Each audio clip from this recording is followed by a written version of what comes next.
Desde crianças, somos ensinados que as bruxas são mulheres más, com narizes enormes e que sentem prazer em fazer maldades. Podemos ver essas coisas em desenhos da Disney, filmes que passam na sessão da tarde ou até mesmo na história da humanidade.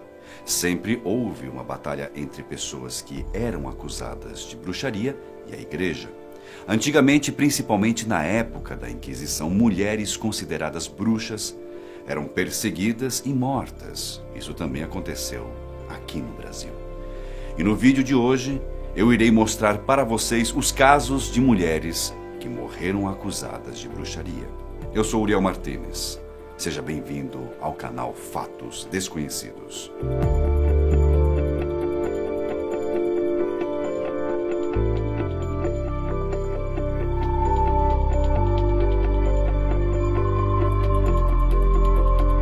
No imaginário popular, quem pratica magia tem o objetivo de ter domínio das forças da natureza e, assim, de produzir fenômenos contra ela com auxílio de forças ocultas vindas do além.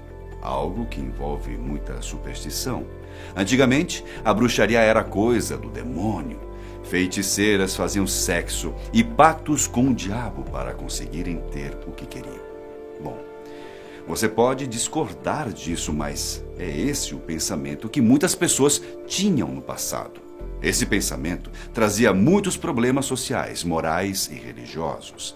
A população tinha medo das bruxas e dos magos, que faziam feitiços para prejudicar pessoas, matar animais, conseguir amor ou desamor, morte, cegueira, doença e coisas do tipo. O resultado?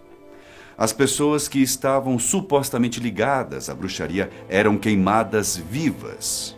No Brasil, durante o século XVI, muitas pessoas foram acusadas de bruxaria. Até mesmo quem tinha a sabedoria da medicina natural corria o risco de ser considerada bruxa.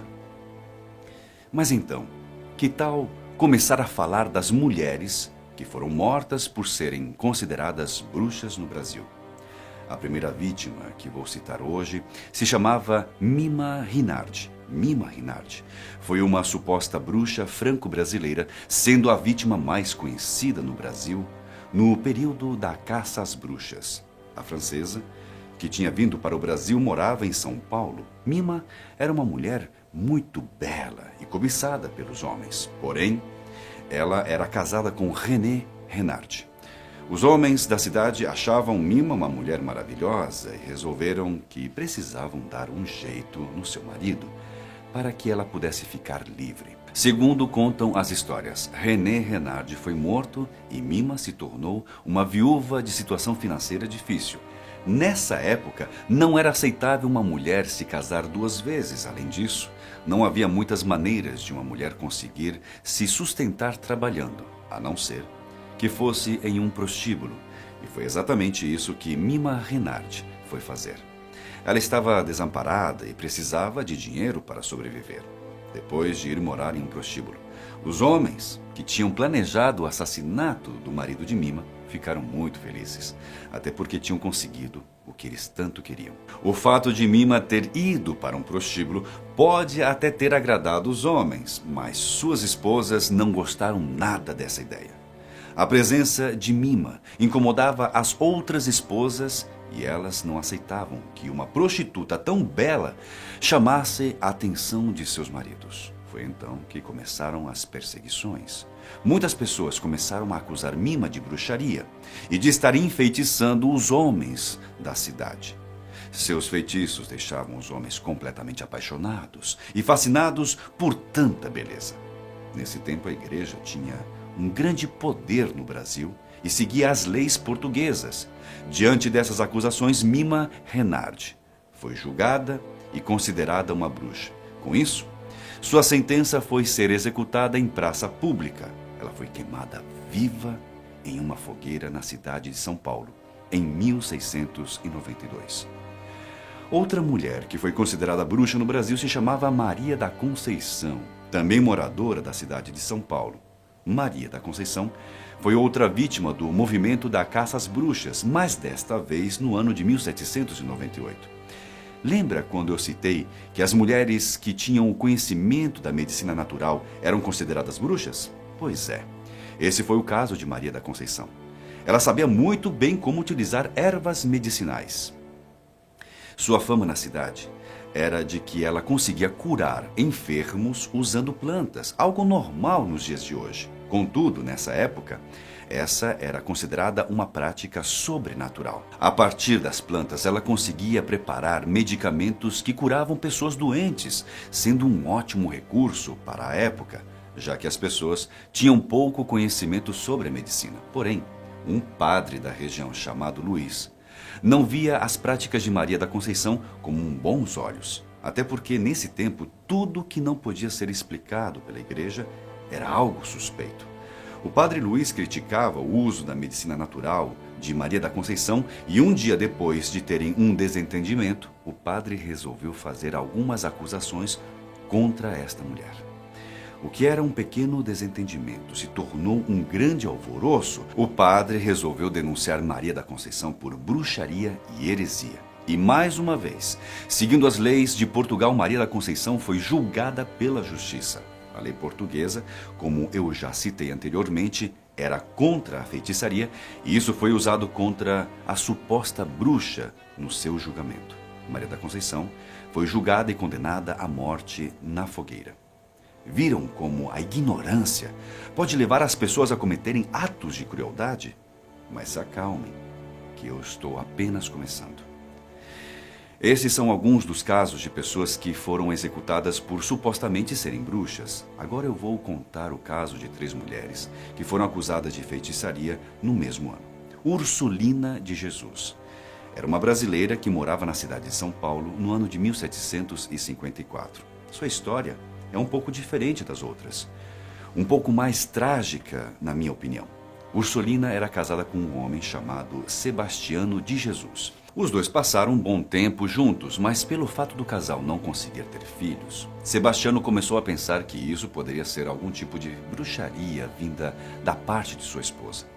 Sebastiano então começou a dizer que Ursulina tinha feito um feitiço para deixá-lo estéril. Ele afirmava que sua esposa tinha roubado toda a sua virilidade e que por isso eles não conseguiam ter filhos. O resultado? Vocês já devem imaginar. As leis de Portugal ainda regiam o Brasil e por essa questão Ursulina foi julgada. O fato mais revoltante de toda essa história é que a amante de Sebastiano testemunhou contra ela, o que custou a sua vida.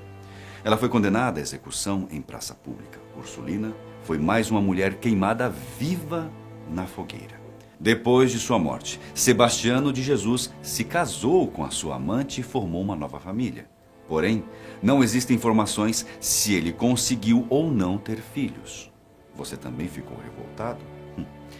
Muitas pessoas comentam que Sebastiano suspeitava que era estéril, mas que fez tudo isso para ficar livre e se casar com sua amante. No mesmo ano, houve também a acusação de 2 outras mulheres, mas não temos notícias se elas foram executadas.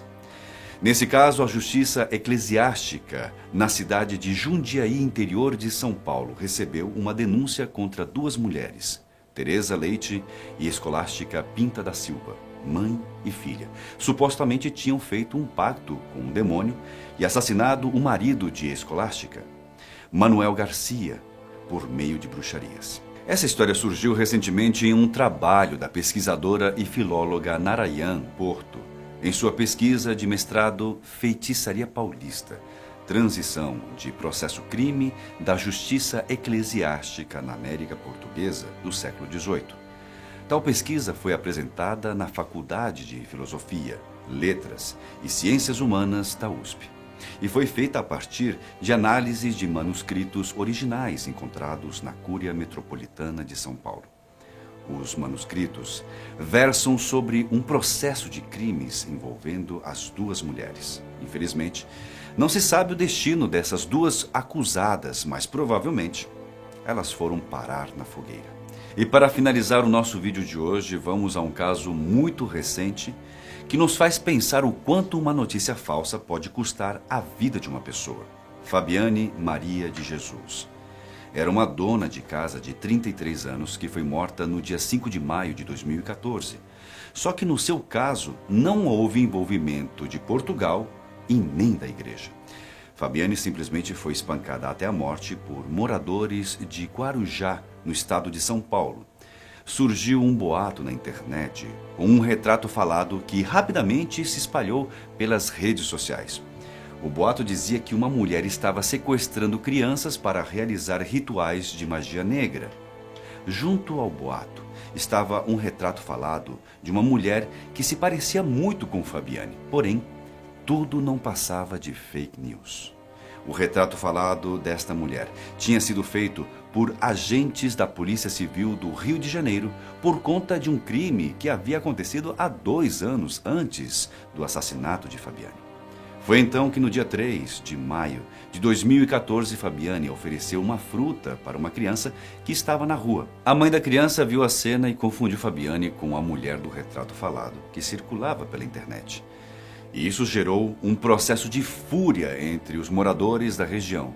Fabiane Maria de Jesus, mãe de 2 crianças, foi espancada até a morte por mais de 100 pessoas. Depois de ser linchada, muitas pessoas afirmaram que Fabiane segurava um livro preto, o que supostamente seria um livro de magia negra. Mas a verdade?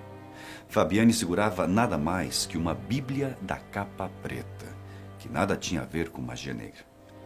Esses foram apenas algumas histórias. Casos de pessoas sendo mortas por serem acusadas de bruxaria eram algo comum, tanto que é possível encontrar uma página do Wikipédia com dezenas de nomes de pessoas que foram executadas por supostamente serem bruxas. Para mim, esses fatos só reforçam a ideia de que a ignorância cega as pessoas, fazendo com que elas cometam barbaridades. Bom, este vídeo chega ao seu fim, mas com certeza iremos nos encontrar no próximo vídeo da Fatos Desconhecidos. Um forte abraço para todos vocês.